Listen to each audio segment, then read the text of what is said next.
सबसे पहले आप सभी को राधे राधे, जय श्री कृष्णा। आप सभी का स्वागत है मेरे चैनल काव्या कजरी पर। ओम नमः शिवाय।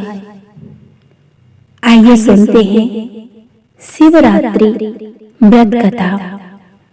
पूर्व काल में चित्रभानु नामक एक शिकारी था। जानवरों की हत्या करके वह अपने परिवार को पालता था। वह एक साहूकार का कर्जदार था, लेकिन उसका ऋण समय पर नहीं चुका सका। क्रोधित साहूकार ने शिकारी को शिव मठ में बंदी बना लिया। संयोग से उस दिन शिवरात्रि थी। शिकारी ध्यान मग्न होकर शिव संबंधी धार्मिक बातें सुनता रहा। चतुर्दशी को उसने शिवरात्रि व्रत की कथा भी सुनी। शाम होते ही साहूकार ने उसे अपने पास बुलाया और ऋण चुकाने के विषय में बात करी। शिकारी अगले दिन सारा ऋण लौटा देने का वचन देकर बंधन से छूट गया। अपनी दिनचर्या की भांति वह जंगल में शिकार के लिए निकला, लेकिन दिन भर बंदी गृह में रहने के कारण भूख प्यास से व्याकुल था। शिकार खोजता हुआ वह बहुत दूर निकल गया।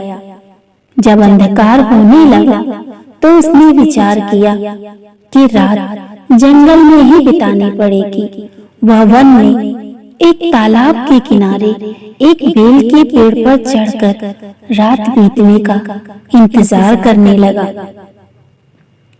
बिल्व वृक्ष के नीचे शिवलिंग था, जो बिल्व पत्रों से ढका हुआ था। शिकारी को उसका पता न चला।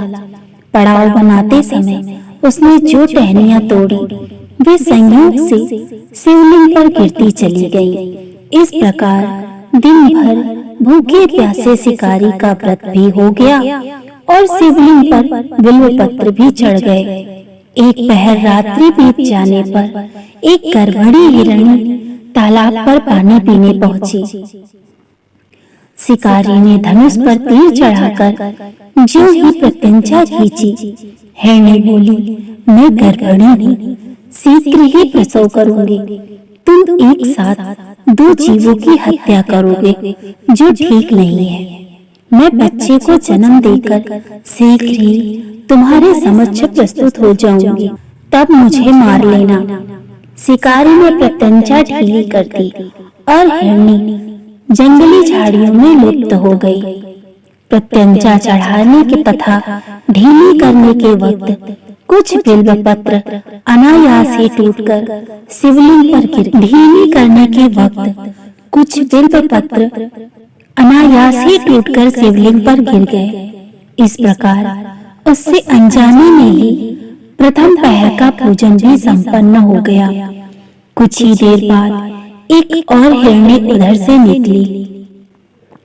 शिकारी की प्रसन्नता का ठिकाना न रहा। समय पाने पर उसने धनुष पर बाण चढ़ाया।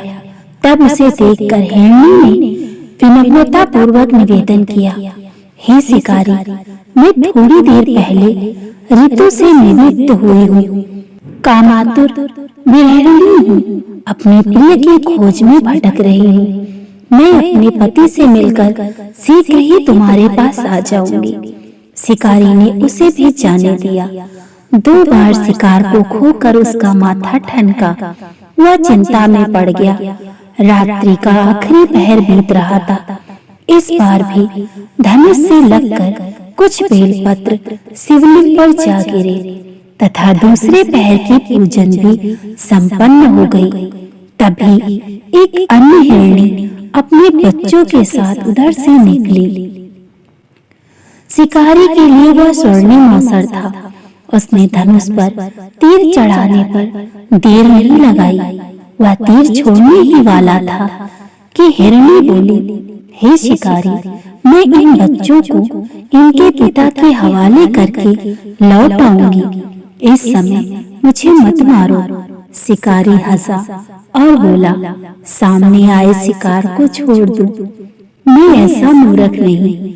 इससे पहले मैं 2 बार अपना शिकार खो चुका हूँ। मेरे बच्चे भूखे प्यास से विक्र हो रहे होंगे। उत्तर में हिरणी ने फिर कहा, जैसे तुम्हें अपने बच्चों की ममता सता रही है, ठीक वैसे ही मुझे भी। हे शिकारी, मेरा विश्वास करो, मैं इन्हें इनके पिता के पास छोड़कर तुरंत लौटने की प्रतिज्ञा करती हूँ। हिरणी का दुख भरा स्वर सुनकर शिकारी को उस पर दया आ गई। उसने उस मृगी को भी जाने दिया। शिकार के अभाव में तथा भूख प्यास से व्याकुल शिकारी अनजाने में ही बेल वृक्ष पर बैठा बेल पत्र तोड़ तोड़ कर नीचे फेंकता जा रहा था। पौ फटने को हुई तो एक हष्ट पुष्ट मृग उसी रास्ते पर आया। शिकारी ने सोच लिया कि इसका शिकार वह अवश्य करेगा।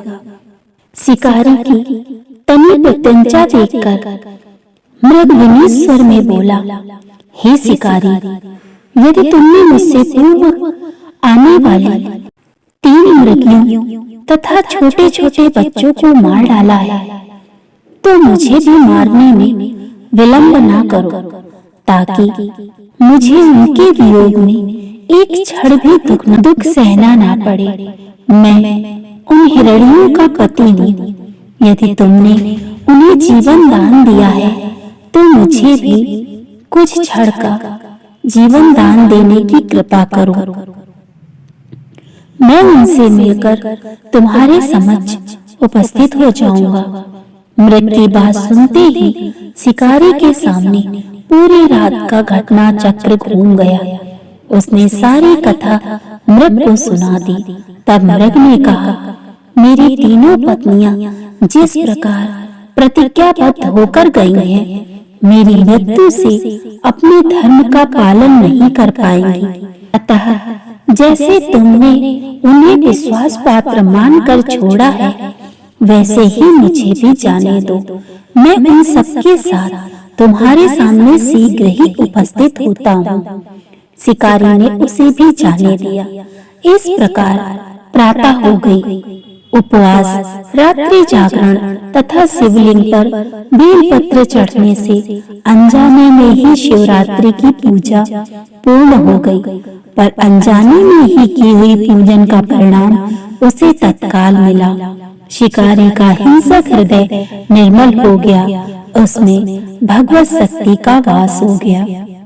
थोड़ी ही देर बाद मृग सब परिवार शिकारी के समक्ष उपस्थित हो गया, ताकि वह उनका शिकार कर सके।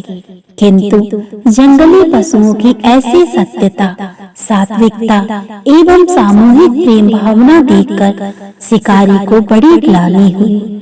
उसने मृग परिवार को जीवन दान दे दिया। अनजाने में शिवरात्रि के व्रत का पालन करने पर भी शिकारी को मोक्ष की प्राप्ति हुई। जब मृत्यु के बाद में यमदूत उसके जीव को ले जाने आए, तो शिवगणों ने उन्हें वापस भेज दिया तथा शिकारी को शिवलोक ले गए। शिव जी की कृपा से ही अपने इस जन्म में राजा चित्रभानु अपने पिछले जन्म को याद कर रख पाए और महाशिवरात्रि के महत्व को जानकर उसका अगले जन्म में भी पालन कर पाए। वही शिवरात्रि का सच्चा व्रत है। ये तो थी शिवरात्रि व्रत कथा। अगर आपको ये कथा पसंद आए, ऐसे ही और वीडियो देखने के लिए मेरे चैनल को सब्सक्राइब करें, लाइक करें, कमेंट करें। राधे राधे, जय श्री कृष्ण।